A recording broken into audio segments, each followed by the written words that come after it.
Olá, estamos começando a nossa live de hoje. Agradeço os 598 mil inscritos no meu canal. Muito obrigado mesmo. E sempre digo, você que gosta do conteúdo do canal, das lives, das entrevistas, da perspectiva que nós temos, eu sempre digo, né? Ela é analítica, crítica e propositiva, e defendemos intransigentemente o Estado Democrático de Direito. Indique a uma amiga, um amigo. É fácil, blog do Vila, Marco Antônio Vila. Diga para ativar as notificações, colocar like no que vocês gostarem e usar com vocês bem fazem a página dos comentários. Falando em entrevistas, né, nós postamos hoje, logo cedo, a entrevista com João Amoedo, né, e aí o tema é justamente o manifesto divulgado ontem, no final da tarde, né, ele é um dos signatários do Manifesto pela Democracia, e há pouco tempo atrás nós divulgamos também a entrevista com Marina Silva, né, todo mundo a conhece, evidente, sabe de toda a sua carreira, deputada, senadora, ministra, várias vezes candidata a presidente da República, tratando, claro, também da conjuntura. Então, hoje nós postamos duas entrevistas do João Amoedo, Marina Silva, e amanhã, logo cedo, nós vamos postar a entrevista que terminamos há pouco com a senadora Mara Gabrilli, senadora por São Paulo. Portanto, são três entrevistas com três pessoas de posições políticas distintas, mas que estão extremamente preocupadas com o momento dramático, sem exagero, que o Brasil vive, né? No Twitter, vocês podem seguir pelo Vila Marco Vila, no Instagram pelo @Marco Antônio Vila Oficial, e no caso dos cursos, na www.cursosdovila.com.br. Lá vocês encontram todos os cursos que nós estamos oferecendo, ou seja, História Política das Constituições Brasileiras, História da Ditadura Militar no Brasil, que é fascismo, www.cursosdovila.com.br, né?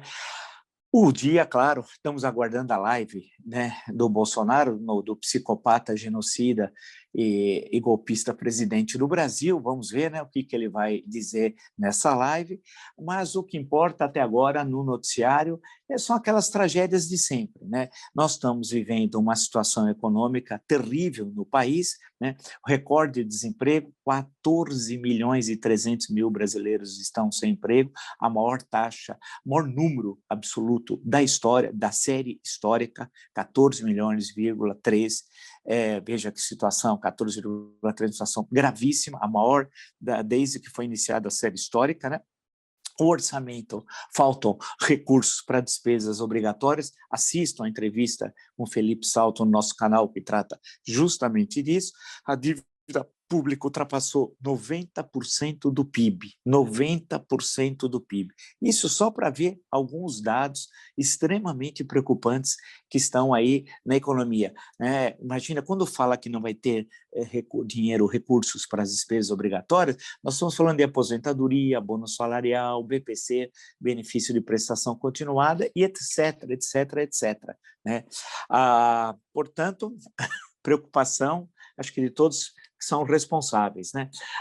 Justamente uma boa notícia, boa para o Bolsonaro, só para ver como é que funciona esse governo criminoso, corrupto, é um governo corrupto, registra-se, temos um criminoso corrupto na presidência da República, né?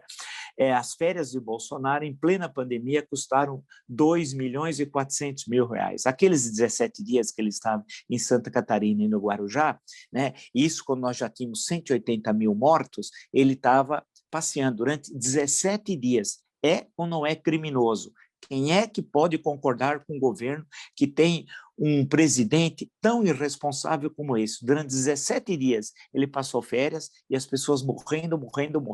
Nenhum chefe de governo fez isso no mundo, mas ele fez, gastou 2 milhões e 400 mil reais, e durante as férias, as imagens estão aí, e não é possível ocultá-las, né? Ele fomentou a aglomeração social, não usou máscara, atacou as vacinas e todos os procedimentos, protocolos básicos das autoridades sanitárias. Portanto, conspirou contra a saúde pública. É crime, está lá no Código Penal, mas também você pode utilizar da Constituição. Então, esse criminoso gastou do meu, do seu, do nosso dinheiro, 2 milhões e 400 mil. Isso não está o carnaval, quando ele ficou 5 dias descansando. E quer descansar também na Páscoa, porque desde hoje à tarde não há mais registro na agenda do Mandrião de atividades até segunda-feira, ou seja, ele parou de trabalhar.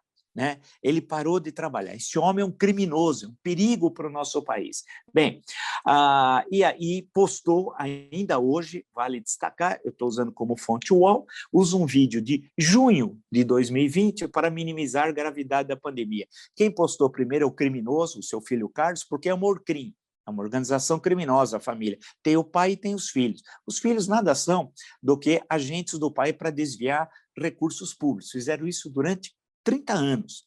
30 anos.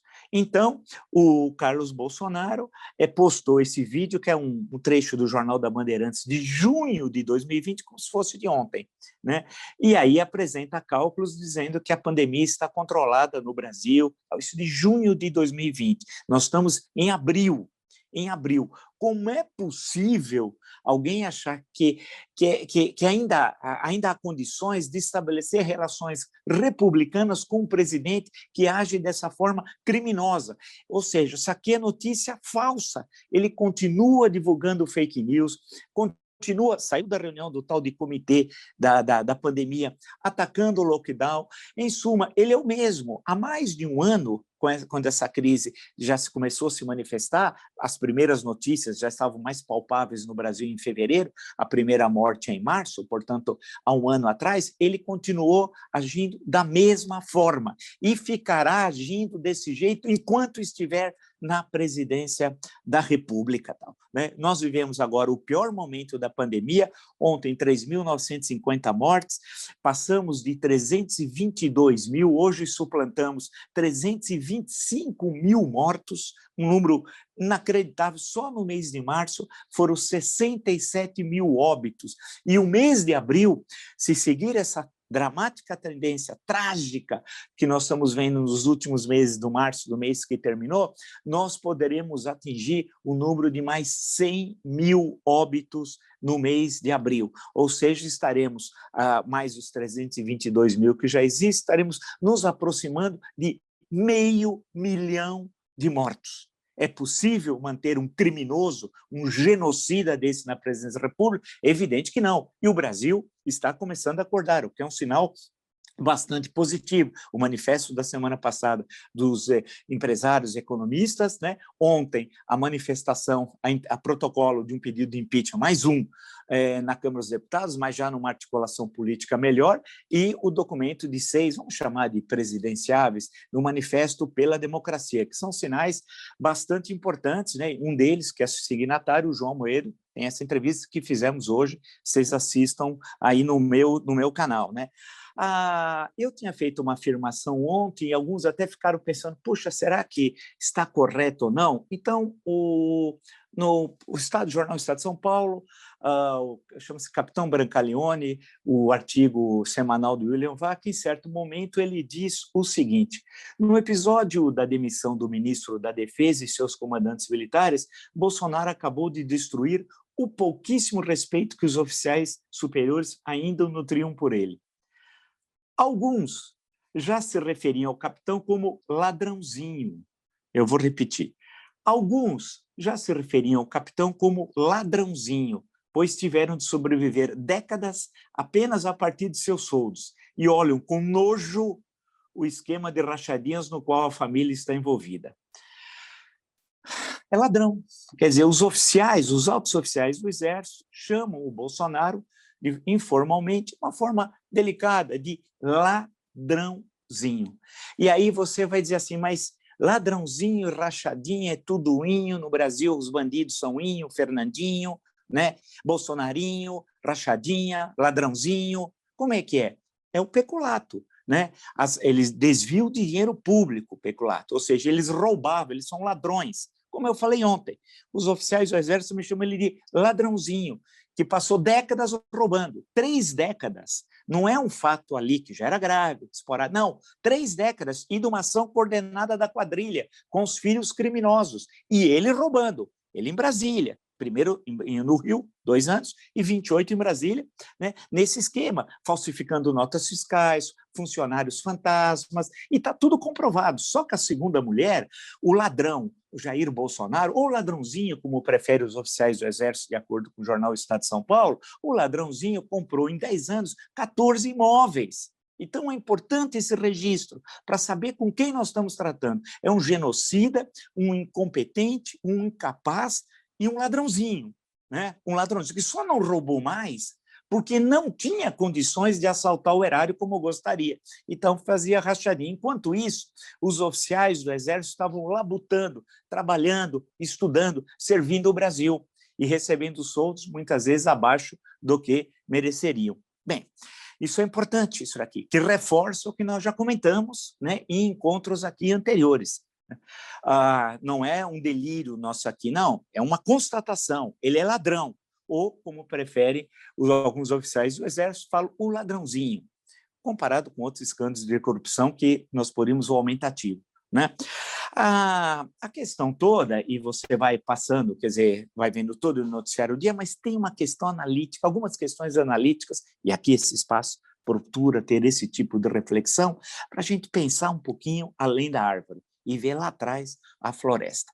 Eu tenho insistido apresentando que o Bolsonaro cometeu um grave erro nesse avanço que ele fez nessa peça desse jogo golpista, mas tem o lado positivo dessa história. Aí você vai me dizer assim, mas que lado positivo é esse? E eu digo, ele não pode voltar atrás. Quando ele demitiu o ministro da Defesa e retirou os 3 comandantes das 3 armas e retirou o ministro da Justiça, e as pessoas não estão vendo a importância desse fato, o Ministério da Justiça, sob o controle de um delegado da Polícia Federal, que vai querer instrumentalizar a Polícia Federal para esconder os crimes da quadrilha Bolsonaro e para preparar o golpe de Estado. Além disso, esse senhor é amicíssimo de Flávio Bolsonaro.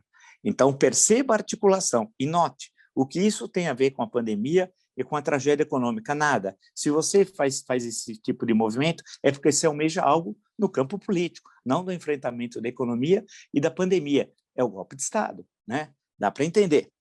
A demissão do general Fernando e a substituição pelo Braga Neto, o plano Marshall, vamos chamar o grande plano Marshall, porque o Braga Neto, se vocês se recordam, uma reunião ministerial, ele disse que estava planejando uma reconstrução do Brasil pós-pandemia, era o plano Marshall. O plano Marshall, só para lembrar, é aquele plano apresentado pelo secretário de Estado norte-americano de reconstrução da Europa pós a destruição tenebrosa, terrível da Segunda Guerra Mundial. E foi feito com muito êxito, uma reconstrução rápida, que tem a ver com aquele contexto da Guerra Fria, do conflito entre a União Soviética e Estados Unidos. No Brasil, o grande general Braga Neto sequer, até hoje, apresentou um rascunho do plano, quanto mais o plano e, se formos pensar assim, e as medidas adotadas? Nenhuma. Ou seja, é um incapaz, é um beócio, é o beócio. O plano Marshall, o beócio, agora é ministro da Defesa. Porém, não foi possível ao Bolsonaro ter o controle do que ele almejava mais. Não é a aeronáutica e nem a marinha. É o Exército, o comando do Exército. O general Paulo Sérgio, um general sério, estudioso, e que tinha dado, recorde-se, no sábado, aquela entrevista ao jornal Correio Brasilense, e dizendo as medidas que o Exército tinha tomado corretas para proteger lá os seus quadros, né, no combate à Covid-19. E falava da importância da vacina, do uso de máscaras e do distanciamento social, o oposto que Bolsonaro sempre fez, de forma criminosa. Porque Bolsonaro é um homem que tem as mãos sujas de sangue. Ele matou, é um assassino, o maior assassino da história do Brasil, e não vejo na América Latina ninguém que tenha se aproximado ao assassino Jair Bolsonaro. Já matou 325 mil brasileiros e brasileiras. O general Paulo Sérgio, aí tem a questão da antiguidade, né? Era um pouco difícil o Bolsonaro conseguir tudo, ou seja, ter o Ministério da Defesa e, ao mesmo tempo, um comandante do Exército que seguisse as suas determinações criminosas, né? E não foi possível, teve de designar o Paulo Sérgio. Já plantou notícias aqui, hoje, dizendo que se o general, ele está testando o general Paulo Sérgio, se ele caminhar como ele deseja, ele fica, senão ele retira. Eu duvido que o Jair Bolsonaro retire o general Paulo Sérgio do comando do Exército. Então, vamos colocar as coisas por partes, porque nesse espaço a gente faz análise de conjuntura e desenha tendências. E, desculpe, né, mas vocês que me acompanham sabem, todos os desenhos de conjuntura e tendências apontadas, todas se confirmaram. Todas, absolutamente todas. Bem, nesse movimento de peças que ele fez, ele não pode voltar atrás. Então, ninguém vai dizer que ele pode se converter à democracia. Como uma revista semanal, na passagem do ano, disse que a aproximação dele com o Centrão, agora ele era outro, e agora era o Bolsonaro democrata, porque em 2022 ele já estava articulando não sei quem para vice-presidente dele, já estava tudo certinho, só faltou, como diria o Garrincha, ter combinado com os ossos, né? Era uma bobagem. Eram aquelas análises medíocres, né? Nada disso. O que nós temos é um presidente com medo, colocado contra a parede. Ele vive politicamente um momento mais frágil, ele está apavorado. E o movimento que ele fez é um movimento não de alguém ousado, mas alguém que tem medo. Um homem que é cruel, como nós sabemos, mas um covarde, né? Então, a questão que se coloca agora é que, ao fazer esse movimento, ele não pode voltar atrás. Por exemplo, ele não substituirá, em hipótese alguma, o general Paulo Sérgio. Por outro, não pode dizer que é um democrata e que não foi suficientemente bem entendido o que ele fez. Isso é importante. Continua sendo um negacionista, né? Designou o Queiroga ministro da Saúde, mas continua sendo um negacionista. Vide a conversa de marginal, porque ele é marginal, com a doutora Ludmila Ajar. Isso não pode ser esquecido. Foram 2 reuniões, no sábado, outra no domingo, né? Em que ele queria que ela comungasse da sua visão de mundo nazifascista. E ela disse, não, não. Em certo momento, ele se dirigiu a ela, olha que nível de marginalidade. Ele fazia isso quando ele estava com o Queiroz, com o capitão Adriano, com o assassino de Marielle Franco, que era a turma dele, porque ele é um criminoso, né? Esse criminoso se dirigiu a ela, a doutora Ludmila, e disse assim, a senhora não vai querer fazer lockdown no Nordeste, a senhora não vai me... Continua. Isso, para uma senhora. E que isso tem a ver? O que isso tem a ver com o Ministério da Saúde, com o combate da pandemia? É ou não é um marginal? É ou não é um marginal? Nós já tivemos algum presidente que tivesse a linguagem de marginal? Não. Portanto, ele é o maior assassino da história da América Latina e é um marginal, né? Eu conheço bem, dei aula durante 10 anos e conheço muito bem a história e a literatura da América Latina, mesmo naqueles clássicos, daquelas figuras que ficaram imortalizadas na literatura latino-americana, né? Passando pelo senhor presidente, eu, o Supremo, o recurso do método, etc., eu não me lembro de nenhum personagem, o Trujillo, para lembrar, não me lembro de nenhum personagem que seja tão marginal e tão assassino, né, psicopata, como o Bolsonaro. Ele tem tendências que assemelham-se ao Pol Pot, lá do Camboja, do Campuchê, do Khmer Rouge, né? Mas aqui na América Latina não tem nada, ele chegou ao máximo, né? E a sociedade, e aí nós vamos ter de estudar isso, assistiu tudo isso passivamente. Só que agora ele não pode retornar, regressar. E a crise econômica se aprofunda. E a pandemia se agrava a cada dia, né? E as pessoas estão começando a ver seus conhecidos morrerem, parentes, amigos, amigos de amigos, pessoas conhecidas. Ou seja, as mortes não são de desconhecidos, ou, entre aspas, eu não gosto, mas é necessário falar do andar de baixo. Não, são seus conhecidos. Isso explica que o Brasil acordou a partir de chegar à marca dramática de 300 mil mortos. Vocês percebam da semana anterior para cá. E como tudo mudou. Então, aquela visão tão primária que nós sempre falamos aqui, que estava errada, de que ele já estava no segundo turno da eleição de outubro, né, do ano que vem, e a polarização seria ele com Lula, etc., faltava combinar com os fatos que estavam ocorrendo. E eu sempre dizia, ele não é popular, as pesquisas mostravam isso. Outro, ele ia ser derrotado eleitoralmente, e foi em novembro, há 4 meses atrás, foi derrotado fragorosamente, né? Ele não tem base parlamentar, continua assim, não tem partido político e não tem apoio. Sempre eu falei aqui, vocês são testemunhas, que ele não tinha apoio do grande empresariado. O grande empresariado não é o Zé Carioca. O Zé Carioca, o Tocha, esse pessoal que quer comprar vacina para vacinar seus funcionários, os outros que se lixem, grandes pessoas, né? Puxa vida, gente, realmente, em nome de Jesus, provavelmente, né, esses não representam. O empresariado assinou aquele documento da semana passada, junto com economistas e outros tal. Então, o isolamento dele é patente, está aí, não tem desculpa, qualquer um entende e vê. E os passos que ele deu nessa semana foram desastrosos. E tem algumas questões que não são destacadas no noticiário que me parece muito importante em termos analíticos. além das questões que eu já destaquei.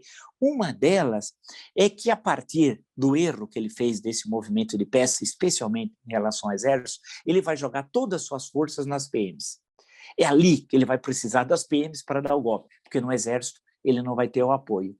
E ele já conseguiu seduzir as PMs, e não é de hoje, desde a época que ele era parlamentar, como presidente, mais ainda, visitando, participando de cerimônias até de recrutas, né? Eram umas coisas assim absurdas dos PMs e tal, ele conseguiu cooptá-las. Hoje, as 27 PMs, das 27 unidades de federação, ideologicamente, não estão vinculadas aos governadores, mas a Jair Bolsonaro. E ele vai usá-las como milícias contra as Forças Armadas, em especial contra o Exército, no momento que ele tentar o golpe, que ele sonha com isso. Ele sonha com isso. A vida dele, às 24 horas, é conspirar contra a Carta de 88, contra as instituições e pelo golpe de Estado. Ele é um nazifascista, né? E esse fato, eu acho que é um negócio importante, que, por outro lado, e fica claro essa sua conspiração, como é que ele está agindo, né? É que, do outro lado, tem o impeachment entrou na ordem do dia. O impeachment que tinha sumido. Lembre-se, no início de fevereiro, puxa vida, estamos falando de 2 meses atrás, o impeachment tinha desaparecido, porque lembra-se qual era a análise? Com a eleição do Lira e do Pacheco, o impeachment acabou. E eu dizia aqui o contrário. Os vídeos no arquivo do canal mostram isso. Eu dizia o contrário. Eu falava com o ladrãozinho, vamos usar a expressão dos oficiais do Exército, que falam dele de acordo com o Estado de São Paulo. O ladrãozinho continuava em situação muito difícil, né? E, em qualquer momento, os que forem eleitos presidente da Câmara e do Senado o jogariam no mar. Vão pensar na sua sobrevivência política, não vão pensar em sustentar o Bolsonaro, porque sabe que aquilo tem vida curta. E foi piorando a situação de fevereiro para cá. No campo da pandemia, nem precisa dizer, no campo econômico, idem, e no campo político, o isolamento. Então, o impeachment entrou na ordem do dia. E agora não sairá, porque esses movimentos que ele fez foram absolutamente equivocados, né? E agora está ficando claro que a instabilidade que ele produz, e essa instabilidade tem a questão econômica, a pandemia, a tensão social, né, especialmente a pandemia, não possibilita qualquer recuperação econômica, não cria um ambiente favorável a negócios. Por outro lado, sem vacinação em massa, e não há vacinas, né? Hoje, de cada 10 vacinas aplicadas no Brasil, 9 são do Butantan, a mesma vacina que ele conspirou durante meses e meses. Nós falamos tantas vezes aqui, e os arquivos mostram isso. Ele conspirou contra, atacou, inventou fake news. Eles chegaram a pagar influenciadores digitais. Hoje tem notícias. Sim, eu nem sei quem são esses influenciadores, confesso, nem sabia o que eles tinham, mas eles pagaram. Olha que ponto chegou esse governo. É um governo, é um negócio inacreditável, um governo que tem auxiliar nas relações exteriores, que faz símbolo da supremacia racista, um nazifascista, que o Senado aprovou. Parabéns, o senador Fabiano Contarato, mas não basta aprovar uma moção de censura, tem de enxotar esse nazifascista do Itamaraty. Enxotar. Lugar de nazifascista não é no Itamaraty, né? Vamos aguardar que esse novo chanceler, que ainda o Brasil não conhece efetivamente, era alguém que trabalhava, era um cerimonial, segundo as notícias, desconhece questões basilares de política internacional, mas diz que está estudando, aprendendo, nomeou lá um secretário-geral que dizem que é mais velho que ele, mais competente, mas a questão central é que não adianta trocar ministro, não é isso que resolve o problema, e nem o Centrão está no poder. Achar que Flávia Arruda é poder é alguém que não tem a mínima noção do que é política, precisa estudar um pouco. Isso é uma coisa que me preocupa. Como analistas querem estudar uma conjuntura tão complexa como a nossa sem estudar? Nós vivemos a crise mais longa e mais grave da história republicana. Quantas vezes eu disse isso aqui há meses? Mais longa no tempo e mais grave, que atinge todas as instituições. Então, o cenário desenhado é, de um lado, ele vai continuar avançando no seu projeto golpista, não tendo o apoio do Exército, mas vai usar as PMs para isso, né? E alguns daqueles grupos paramilitares, mas fundamentalmente as PMs, e vai continuar a trabalhar com o fantasma do golpe. Grande parte disso é blefe. Vídeo a entrevista com o general Santos Cruz no meu canal. Assistam, excelente entrevista. Mas ele vai continuar criando atenção, porque isso desvia da questão do fulcro social, que é a pandemia. e a tragédia econômica. Nós estamos atingindo a média de 4 mil mortes. Mas, nesse caso, vem o impeachment. Ou seja, só que o impeachment, um processo de impeachment, é um processo que dura 3 meses, 4 meses, se tanto. E por quê? Há um limite para ele pela Constituição. Até 6 meses, porque caso um presidente seja afastado e o Senado ou o STF crime de responsabilidade ou infração penal comum, se não julgá-lo em 6 meses, ele retorna ao cargo, reza a Constituição. Então, um processo rápido, 3 a 4 meses, isso tudo está resolvido. A questão central é autorização dada, segundo o artigo 51, privativamente, pela Câmara dos Deputados. Então, o impeachment começa a se transformar em algo, em um móvel presente da luta política. Não é uma coisa de malucos, não, mas é uma coisa presente. Porém, nesse processo de acirramento das contradições que ele fomenta todo santo dia, a questão que pode se colocar a curto prazo é que ele, ao perceber que as tensões chegaram a um ponto tão alto, na pandemia, o número de mortes vai suplantando 4 mil, tensões no campo econômico, isolamento político, isolamento empresarial, tudo isso que é bastante evidente, e ele perceber que ao tentar o golpe, ele vai ser muito arriscado, porque é o seguinte, se ele tenta o golpe e fracassa, ele vai para a cadeia. Né? E ele pode pensar, primeiro, na renúncia. Eu tenho insistido nesse ponto, que é uma possibilidade dele, depois dele produzir o caos, ele renuncia, mantém os direitos políticos para 22. Não sei se por muito tempo, pós-22, porque ele vai ter milhares de processos na justiça dos que morreram na pandemia. Pode registrar que isso vai ocorrer. Eu fui o primeiro a falar. Né? E processos também de crimes no exercício da presidência da República e os crimes da rachadinha lá no Rio de Janeiro. Mas, momentaneamente, ele mantém os direitos políticos para 22 e vai imputar a tragédia econômica da pandemia aos adversários e não a ele que produziu de forma planejada. Por isso que ele é um genocida e não há um exagero nessa conceituação. Então, a renúncia é uma carta que ele pode usar nesse jogo. No acirramento das contradições, ele dá um passo atrás. Né? E essa possibilidade, portanto, ela está colocada. Mas tem uma outra, que independe da decisão pessoal dele. Qual é? E que não é o impeachment. Vamos partir da hipótese, e não é, ninguém imaginaria que nós viveríamos, se nós falássemos em abril, dia 1º de abril do ano passado, que estaríamos no dia 1º de abril de 21 nessa situação, ninguém acreditaria, pensaria que era o dia da mentira. E estamos numa situação terrível, dramática, a mais grave da história. Né? A cada dia ela vai se agravando. Essa hipótese, essa outra que eu estou levando, é importante. Imagina o seguinte, ele tenta mobilizar grupos nas Forças Armadas, sem ter o conjunto, especialmente do Exército, e grupos das PMs. E, se possível, a Polícia Federal via o ministro da Justiça. Em suma, há um movimento rompendo a ordem constitucional e que haja uma resposta por parte das instituições, contendo e o derrotando. Pode ter alguns choques de rua, alguns incidentes, mas se contém. E aí? O que fazer com ele? Porque ele continua, não é verdade? Presidente da República, mas ele, aí vamos à Constituição. Estou até com um marcador bonito da Santa Ceia lá de Milão, né, para ver lá uma coisa linda, lá, uma maravilha. Muito difícil de ver, precisa marcar com muita antecedência e tal. Vamos lá. O que diz o artigo 85? São crimes de responsabilidade os atos do presidente da República que atentem contra a Constituição Federal, especialmente contra a existência da União, o livre exercício do Poder Legislativo, do Poder Judiciário, do Ministério Público e dos poderes constitucionais das unidades de federação, que é o caso, né? O exercício dos direitos políticos individuais e sociais, que também é o caso, a segurança interna do país, que também é o caso, inciso 5, a probidade na administração, que também é o caso, 6, a lei orçamentária, basta ver o caos que ele está aprontando, e 6, o cumprimento das leis e das decisões judiciais. Em suma, dos 7 incisos, você pode escolher aqui 4, 5, que ele, nesse caso, estaria batendo de frente, ou seja, cometendo um crime de responsabilidade, vários crimes de responsabilidade. E aí, como agiria o Congresso? É a pergunta que eu faço. Ele tentou dar um golpe, foi contido, teve incidentes graves, pode ter havido até mortos, não sei, nessa hipótese, e ele é contido. É necessário retirá-lo da presidência. E aí como?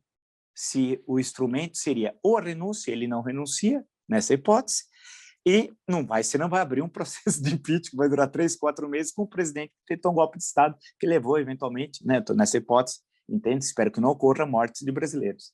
E aí, vai fazer o quê? Aí teria de ter uma interpretação da Constituição, que, como ele cometeu esses crimes, é necessário uma ação imediata por parte dos poderes constituídos.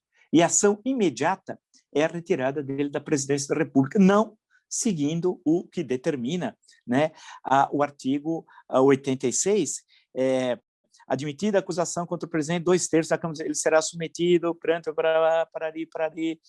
parará. Não dá, não vai ter condições, não vai haver tempo, porque seria deixar um golpista derrotado no exercício da presidência. Isso é impossível? Não é, porque nós estamos vivendo uma situação nova, tudo é novo.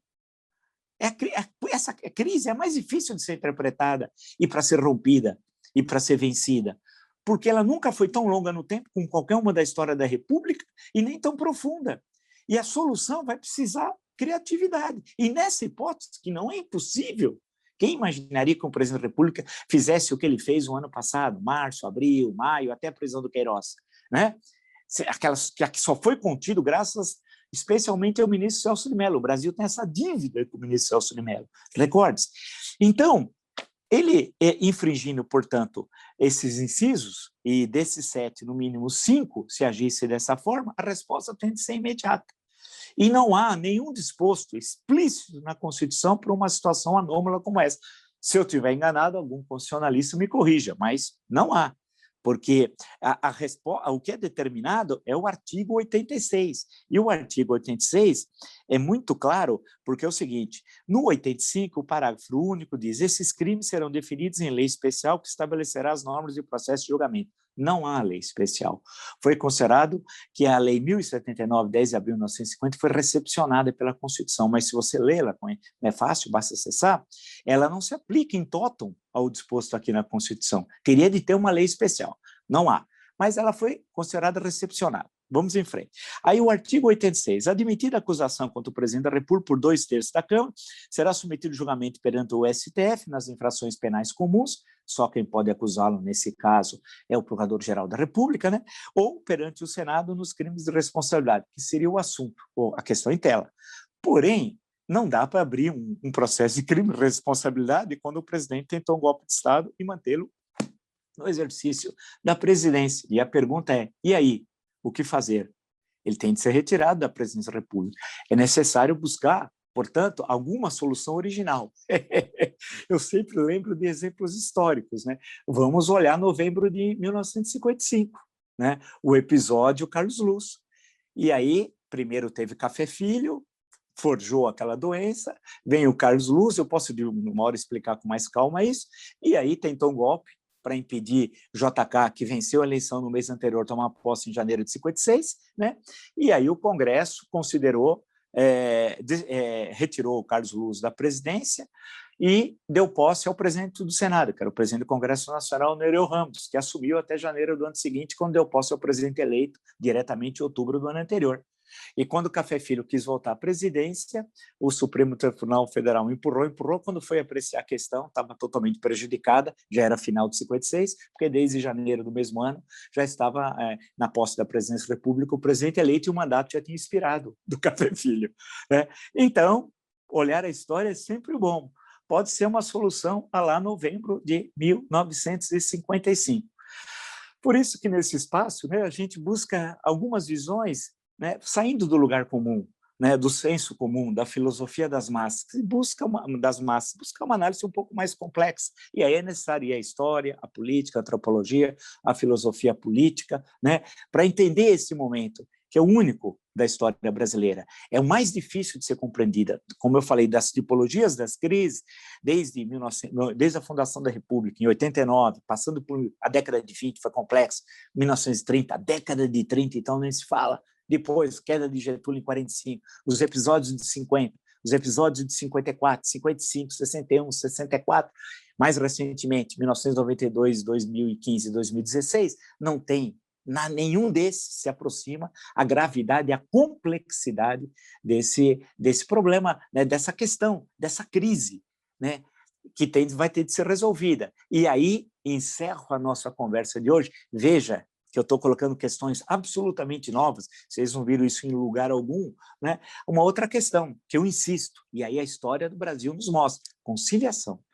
Se a saída for a velha conciliação, aquela que joga os problemas para baixo do tapete, teremos um problema daqui 5 anos, 10 anos, vai se repetir. Agora, não é possível empurrar para baixo do tapete mais de 325 mil cadáveres hoje, que poderão ser e serão, infelizmente, digo isso com muita tristeza, 330 mil, 340 mil, 350 mil, poderemos chegar nesse mês a 400 mil mortos. Nós teremos também, pela primeira vez, de impedir a conciliação e enfrentar o que ocorreu, não no sentido da vingança, nada disso, no sentido jurídico, no sentido político e no sentido histórico, para finalmente consolidar essa planta tão frágil, como diria, já disse Otávio Mangabeira, essa plantinha tão frágil que é a democracia brasileira. Se você gostou dessa e de tantas outras lives no meu canal, está entre os 598 mil inscritos, muito obrigado mesmo. Indiquem a uma amiga, um amigo. É fácil, blog do Vila, Marco Antônio Vila, diga para ativar as notificações, colocar like no que vocês gostaram e usar, como vocês bem fazem, a página dos comentários. As entrevistas postamos hoje, duas entrevistas excelentes, uma com o João Amoedo, que é um signatário do Manifesto pela Democracia divulgado ontem, outra com Marina Silva, conhecida de todos também. São duas análises bastante interessantes da conjuntura brasileira. E amanhã, logo cedo, terminamos a entrevista pouco antes de iniciar esse encontro com vocês, com a senadora Mara Gabrilha, aqui por São Paulo, estamos postando às 7 horas da manhã. Teremos mais entrevistas também no decorrer do final de semana. Lembro que vocês podem me seguir pelo Twitter, que é Vila Marco Vila, no Instagram, @Marco Antônio Vila Oficial, e nos cursos, www.cursodovila.com.br. Lá tem